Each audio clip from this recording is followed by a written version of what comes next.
Hey, this is Joanna with Adventures of Miss Peach, and on today's video, I'm going to give you an update on the tiny home. I'm going to tell you where I've been living for the last 3 years. I'm going to clear up a misconception and set the record straight, and then I'm going to give you some details about my home that is coming this week. So, let's get into this.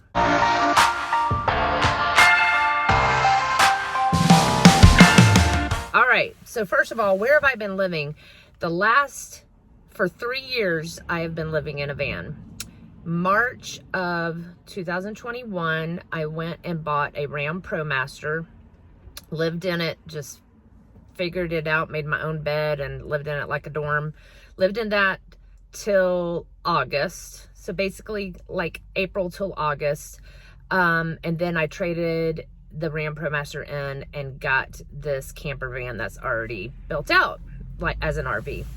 So I have not paid one night's rent in 3 years, which you're gonna automatically assume, oh, you should have so much money saved. Well, I don't have so much money saved. The bill on this van, or the price that I pay, or I can't even talk, the monthly amount, the monthly payment that I make is hefty. I mean, it's over $1,000. So this is a kind of payment, that's going towards me living. It's a lodging payment. And I've had to put so many thousands of dollars into upgrades and into repairs that's basically offset any savings that I could have made. So unfortunately, that's not been a savings, but it has allowed me, basically me moving into the van and out of my townhome that I was in, allowed me not to have to work extra jobs. So when I moved into the van, I wasn't having to sell my plasma, donate my plasma for a fee. I wasn't having to do DoorDash. And so that was just nice to be able to not rely on second income to make ends meet. So that was a big thing. And then when I moved out here and started making a little bit more and a little bit more, that slowly allowed me to actually be able to spend a little extra per month and not be so tight, and start to save toward a down payment. And then I got a minivan, thinking I was going to be moving in a minivan while I was selling this, and so I had 2 payments at the same time. And so that was kind of money that was spent that I'm not happy about, but I tried to sell the RV so I could save on this big payment, and it just didn't work out. And so unfortunately, I spent money on 2 payments at the same time, ended up having to sell the minivan.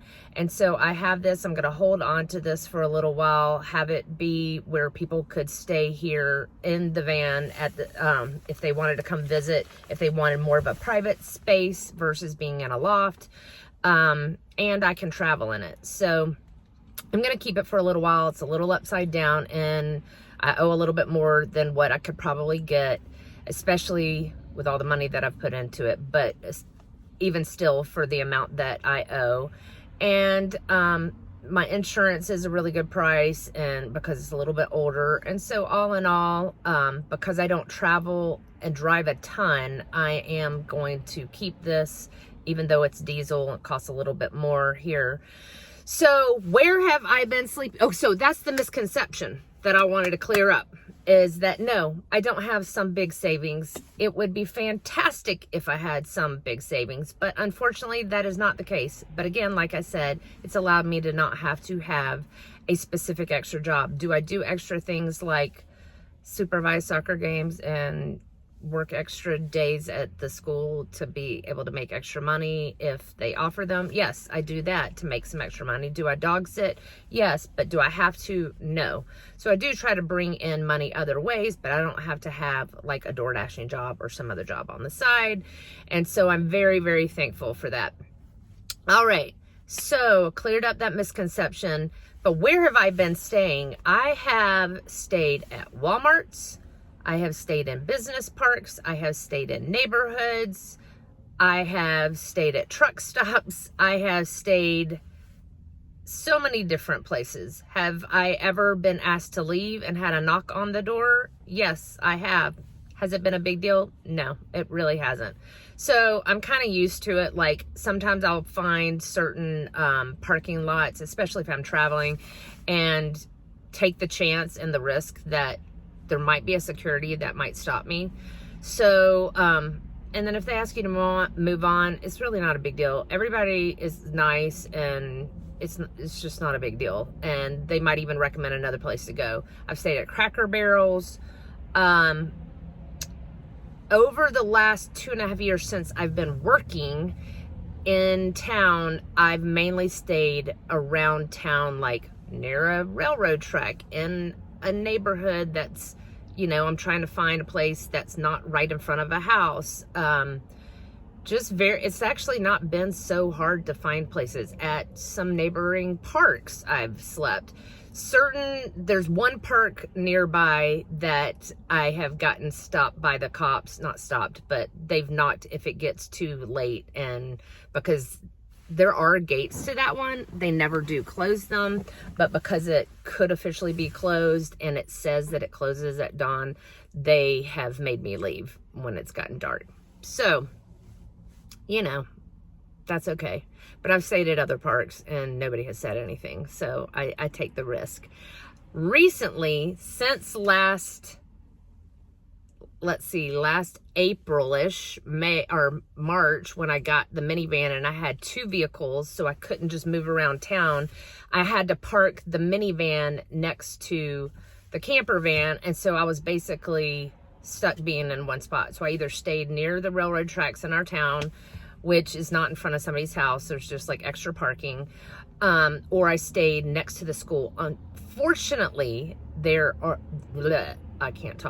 Fortunately, there is a plot of land that has, like, it looks like a house on it, but it used to be the office for the school when it was being built about 4 years ago.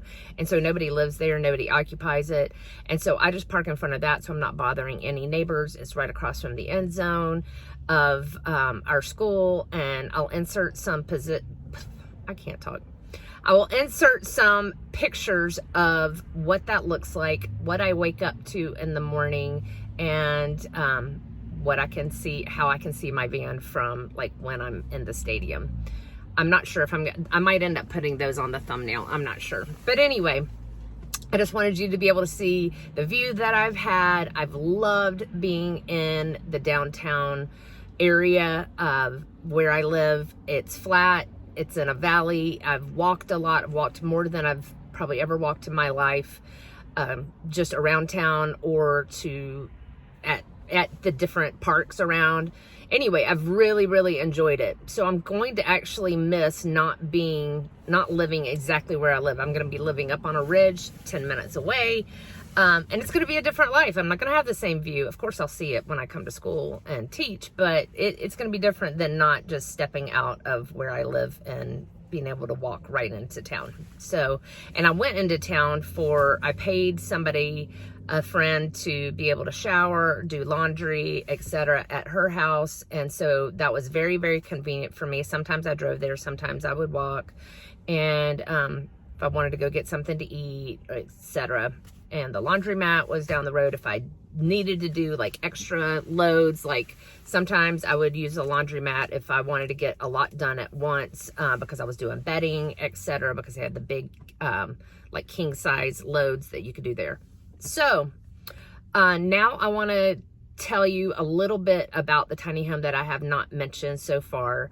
I want to do a split screen and show you some details of why should you buy a tiny home, or why should you buy this tiny home with the company that I'm buying it through, which is Mint Tiny House. They are certified as an RV, and you'll be able to see the different certifications that they have. Also, I'm going to include some different features that are included in the I was about to say in the RV, in the tiny home. And I will also talk about, I might make a list. I'm not sure how I'm going to do it, but I definitely added on thousands of dollars of upgrades. So, you'll be able to see the list of the included features. And then, you know, I added things like, what am I trying to say? Tile in the shower instead of just like a shower pan. I added upper cabinets that were not part of the original design. I added a wood plank on one side that does not have upper cabinets to go above the window as like a decorative piece to be able to put things on. I felt like it was going to balance out the weight of the feel of the room a little bit better and be a nice design element. I added a bookshelf underneath kind of like the little eating area that was just going to be a little overhang. I changed the floor, which was going to be like an engineered flooring, to a luxury vinyl plank. So it's a little bit better. It's waterproof, which I felt like was super important due to living in Metro Seattle with all of the rain. So that was a big upgrade. I added, you know, different electrical outlets and various things, and an overhead fan in the kitchen. And what else did I add?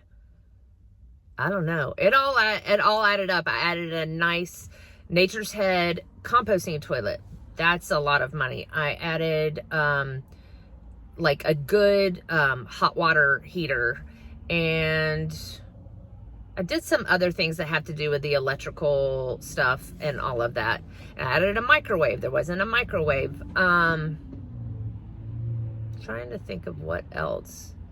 Anyway, those are many of the upgrades. I'll have to put on the video how much money I spent in upgrades, just so you have an idea that whenever you go to these websites and they have a starting price, it's just like a house, you know. I mean, it is a house, you know. Once you start adding the things that you want, things are gonna, you know, the price is gonna move up. Oh, I added a an electric fireplace with a mantle. That added a good chunk. Trying to think of what else. What else? I'm not sure.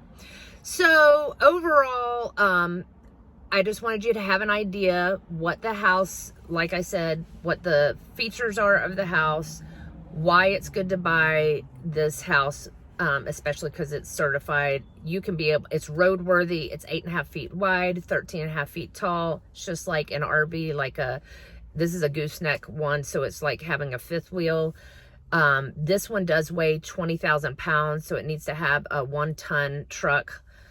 I'm pretty sure, are all 1-ton trucks dualies? I'm not sure. Anyway, you have to have a big old truck to pull it. I don't have a truck, and I'm not planning on really moving it until I have to move to some other location.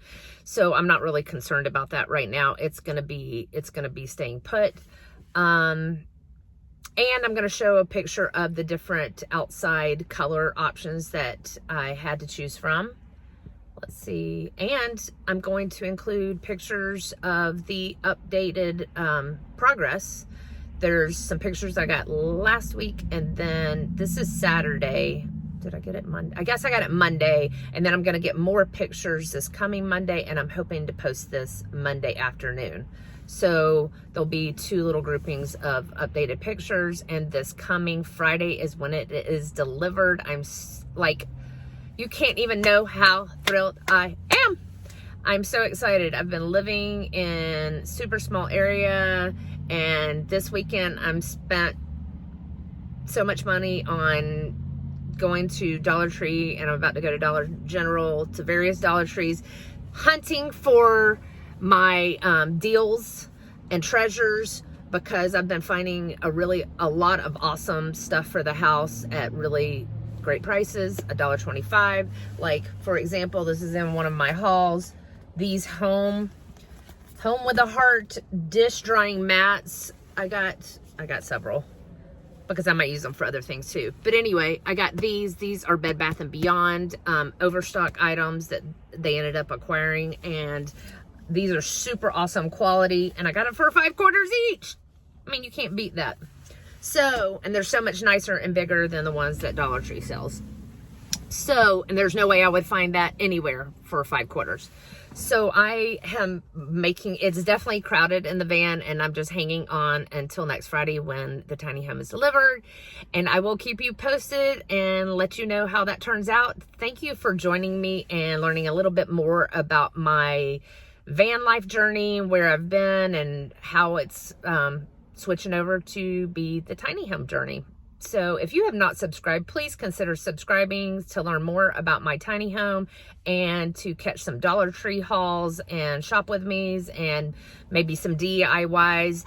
If you would put a comment on here and a like, that would be great. It'd help the YouTube algorithm, and hit the notification bell to be notified for future videos. Thanks so much. Live intentionally and be blessed. Bye.